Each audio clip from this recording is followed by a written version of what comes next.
بسم اللہ الرحمن الرحیم۔ صحیح بخاری کتاب ایمان کا بیان،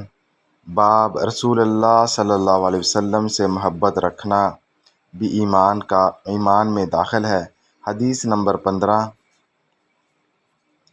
ترجمہ۔ ہمیں حدیث بیان کی یعقوب بن ابراہیم نے، ان کو ابن علی نے، وہ عبدالعزیز بن صہیب سے روایت کرتے ہیں، وہ انس رضی اللہ تعالیٰ عنہ سے، وہ نبی کریم صلی اللہ علیہ وسلم سے نقل کرتے ہیں، اور ہم کو آدم بن ابی ایاس نے حدیث بیان کی، ان کو شعبہ نے، وہ قتادہ سے نقل کرتے ہیں،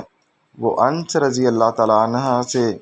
کہ نبی کریم صلی اللہ علیہ وسلم نے فرمایا، تم میں سے کوئی شخص ایماندار نہ ہوگا جب تک اس کے والد اور اس کی اولاد اور تمام لوگوں سے زیادہ اس کے دل میں میری محبت نہ